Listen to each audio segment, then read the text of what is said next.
This is the Herd Line News. I have more LeBron news for you. I know you're shocked. LeBron posted 6 pictures on Instagram yesterday, all from his GQ cover story. I'm sure you've seen parts of it. Yeah. My favorite one, however, was the first one he posted. I showed you this part yesterday. This was the cover of GQ.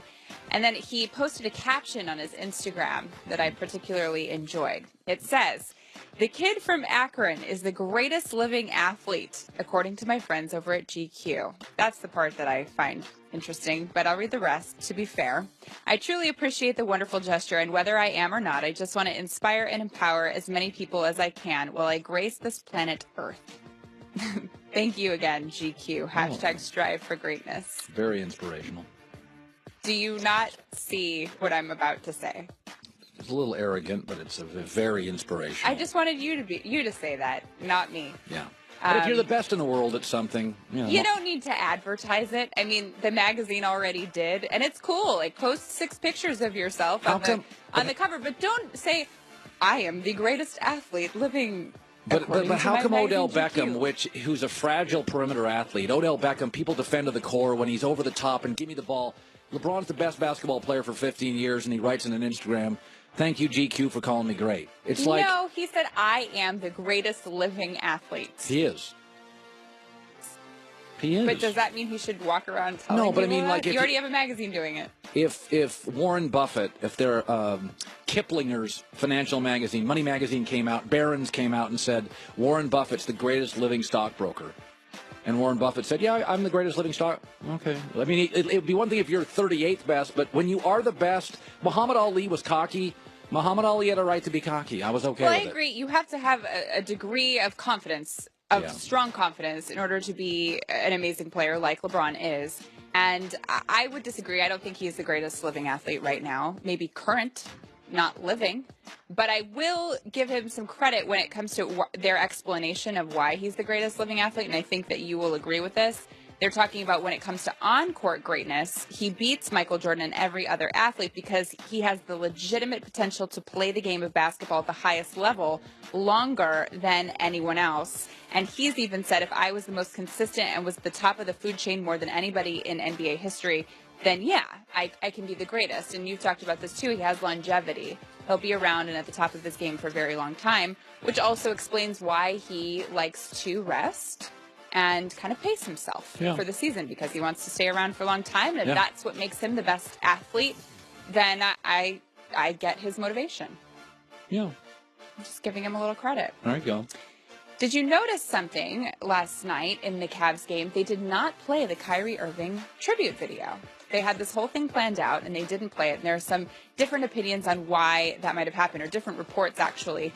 So Kyrie was booed during the player introductions. He was also booed every time he got the ball. So clearly, Cavs fans were not excited to see him.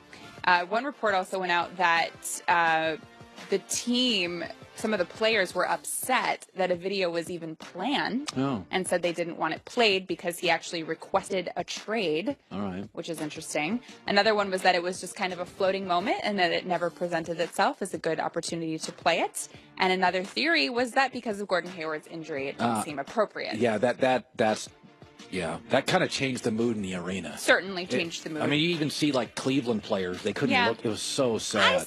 I still would have played it, and I understand, yes, he asked for the trade. But remember when Ray Allen left for Miami? That was, like, the worst thing ever. And still, he doesn't even talk to some of the Celtics players from that time. And they still played the tribute video, and the fans appreciated it. So I think that they should have, but I understand there was a lot of reasons why they shouldn't.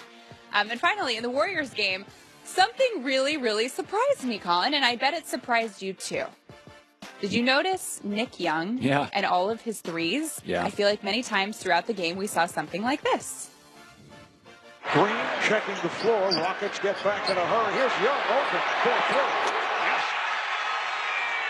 Nick Young, unconscious.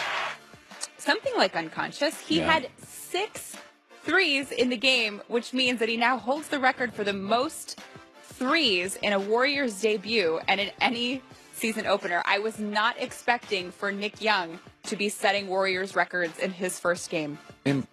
Immature players in mature environments can flourish. Randy Moss had all sorts of issues, but you put him in the Patriots environment for 2 years, and Randy Moss was the greatest player in league history for 2 years. So, I mean, Nick Young, like we said it when it happened. I'm not a Nick Young fan, but you put him with Washington or L.A., you're like, ugh. You put him here, you're like, this is the Patriots. Smart, detailed, nuanced, respectful. You can put guys like this in. It's like I say, if you adopted a kid, this is why adoption agencies are like, they watch the family.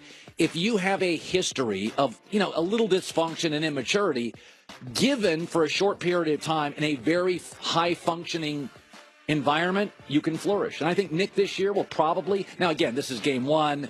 They played 11 guys last night, but Nick can shoot. Nobody doubts Nick can shoot. Like, Nick's a shooter. I thought that Steve Kerr actually explained it best when he said Nick hit one shot in all of practice this summer. So what he showed me tonight is that he's a gamer. And I think that's very accurate for Nick Young. Christine with the news. Well, that's the news. And thanks for stopping by. The Herd.